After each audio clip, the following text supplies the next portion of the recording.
I'm not used to reading from a script, but I just read this a couple days ago, so forgive me. There's an enormous amount of power in being the person up here, the one doing the talking and being behind this podium, which is pretty ironic considering that I told you I wanted to talk about intimacy today. I'm really sneaking in a lot of my thoughts on power. My father is a Roman Catholic deacon and an ecumenical Catholic priest, and he raised 2 Buddhist kids. For many years, he would dress in his alb and his stole, and he would speak from this position, and I got to watch him every Sunday. There was always 2 things you could count on in my household. Somewhere in his vestments would be a pagan symbol, a reminder of our spiritual roots, and he would never wear underwear. I think he took great pleasure in how much this upset my mother. He would always make some comment about the fact that he was wearing a dress in public, and his lack of underwear was probably the least of his problems. But I think that in reality, it served as a reminder that despite all the trappings of his surroundings and his vestments, he was not any more special or holy than the congregation that he served. And it's easy to believe in a kind of power structure that creates barriers instead of connections. And so many of us have lost our ability to hold that truth on a daily basis. That we're not different or better or separate in any way from the rest of the planet that we reside on. There's a story that I tell my counseling students. Michael's heard it. It's about a man who falls in a deep, deep hole. It's dark and it's scary and it's unscalable, and he can't get out alone. He screams and he cries for help, and a doctor comes along and he writes out a prescription and he throws it down in the hole. All this didn't help anything. So a lawyer walks by. The man is screaming and he's sobbing, "Help me, help me, help me out." The lawyer writes a brief in support of his position and throws it down the hole. The man is still stuck in the hole. And somebody new walks by. Now when I tell this story to my students, I tell them it's a counselor. But in reality, it's any one of us, any connected, empathic person.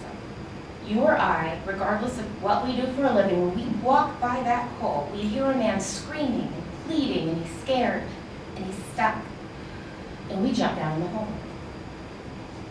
For a minute, the man is quiet. He's surprised, he's shocked, and it probably feels good for a moment to not be alone in his misery. Then he realizes you both got in the same hole. He turns and asks, "Now what?" Now there's 2 of us stuck in this hole. And we say, from that place of empathy and connectedness and intimacy, "But I've been here before, and I know the way out." So there's this hole that I have spent many years working my way out of. And I think I'm close to getting there. So I wanted to share my map out, in case any of you find yourself in that same stuck place. First of all, I freely admit I'm a terrible Buddhist. I've always felt that if the goal of Buddhism is enlightenment, then I'm in serious trouble. Traditionally, enlightenment means a true awakening into that which imprisons us, into suffering and attachment. It means a realization of what exists in the here and now is all we really need to have awareness of. And I'm pretty sure I'm never going to achieve that. Jack Kerouac wrote a poem that stated simply that once you become enlightened, you realize that you've been enlightened all along. I used to get so irritated, like he was teasing me about something that was quite likely out of my reach as an overthinking, overfeeling, imperfect human. Then I read Zen Master Dogen's take on enlightenment, which is that all enlightenment really is intimacy with all things. And things started to kind of crack open for me. I wanted to do some reading on Zen Master Dogen's perspective on intimacy. Jack Kornfield explicated it beautifully in a book, A Path with Heart. If we investigate what keeps us from intimacy, what keeps us from love, we will discover it's always an expectation, a hope, a thought, or a fantasy. It's the same expectation that keeps us from awakening. Awakening is not far away. It's nearer than near. As it says in the Buddhist text, awakening is not something newly discovered. It has always existed. There is no need to seek or follow the advice of others Learn to listen to that voice within yourself just here and now. Your body and mind will become clear, and you realize the unity of all things. Do not doubt the possibilities because of the simplicities of these teachings. If you can't find the truth right where you are, where else do you think you'll find it? So I think that what Zen Master Dogen and Jack Kornfield are trying to tell us is that we achieve intimacy and therefore awakening in unity and equality and in shared power. So we are automatically set up for failure in our current culture. We have this common misconception that DNA, organization of primates, what Richard Dawkins terms the selfish gene, creates this loading of a dominator culture in all primate species. In essence, in order to survive, we are hardwired to wield power over others. This plays out in every arena of our lives. We have historically set up situations where it's evident that some individuals have more power and they wield that power into their benefits and their interests. We have markers of these power differentials in everything that we do, whether it be the alb and stole of a church or the suit and tie and cufflinks of a corporate executive. And while many people don't know this yet, anthropologists have figured something out. Most notably through the work of Riane Eisler, we have found that primates are not actually wired to dominator models of society. While chimpanzees engage in dominator social structures, bonobo apes do not. Bonobos have partnership social systems, and human beings across time have demonstrated both partnership and dominator social roles. The great secret is that we're wired for both. So we have a choice every day in how we want to interact with the rest of the world. Do we wield power over others, or do we share power with? There's something else that research has borne out in recent years. It's Jean Baker Miller's notion of relational cultural theory. Our brains are hardwired to connect to other people. We grow in relationship. We are wired to connect. We are our healthiest, happiest selves when we experience intimacy with others. We are awakened in connection. But we cannot achieve intimacy when we are operating a power over social system. So what's the difference between these power over dominator models and these power with partnership models? Riane Eisler's research has borne out some interesting facts. Partnership models of society have minute levels of violence and aggression and fear and abuse. Roles and expectations are negotiated and they're built on trust and respect. Do we still have conflict? Of course.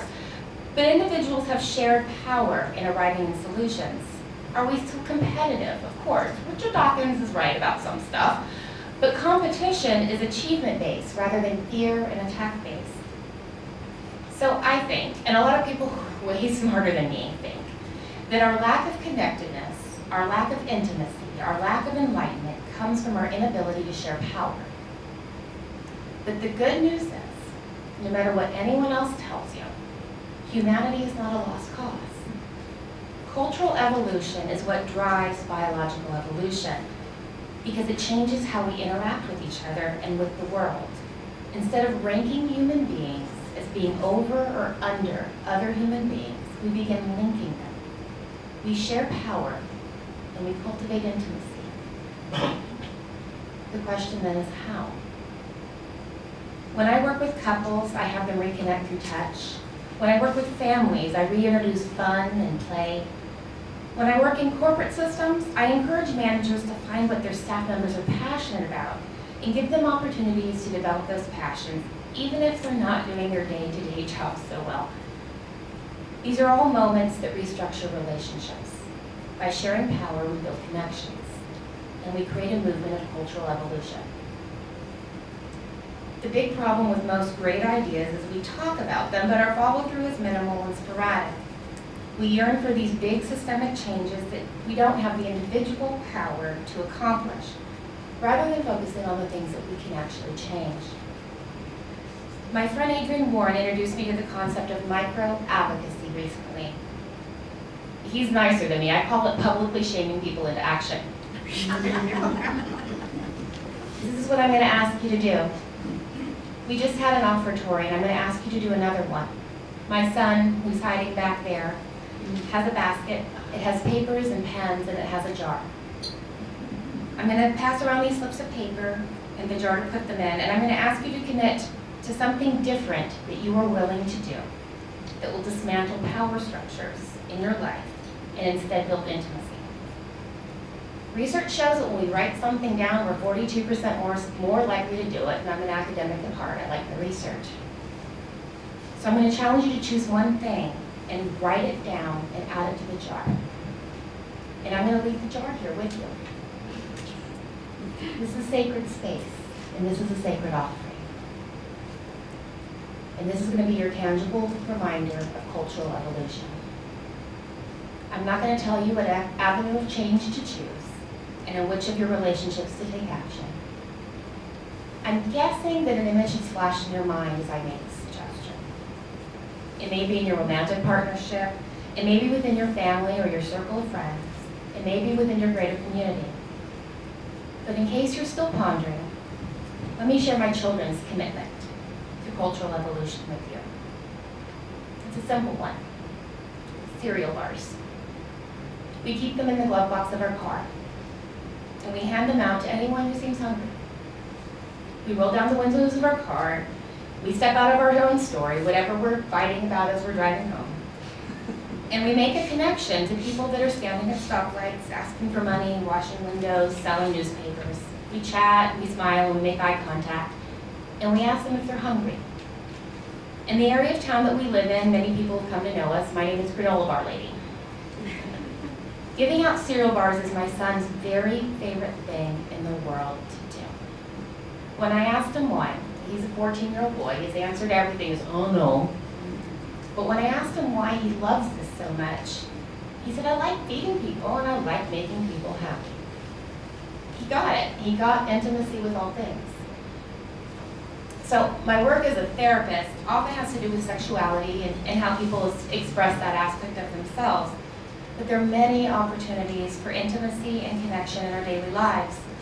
Big sweeping ideas of change won't save the world because they feel overwhelming and impossible, so they fail.